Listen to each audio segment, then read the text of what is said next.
अभी रिस्क तलाते नवा वीडियो माध्यम से बढ़ाई चुकी बना जे दाराय कान महित 2 October 2024 all Indian Santali writers association 15th annual conference दोहो गोटा हुई कना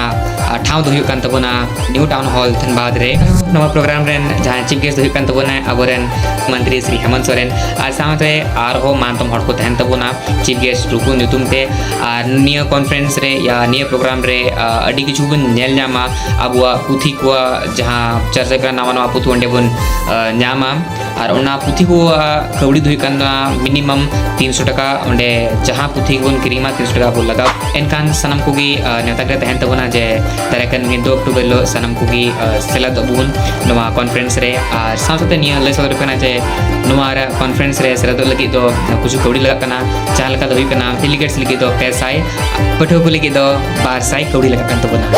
नवा अब आदिवासी समाज लगी अब ऑल पर्सी समाज लगी मिटेन सुयोग बुझाम कदा चर्चा लगी चलो बन नवा सुयोग दो भवन बगिया मा तन कमान खन जोहार।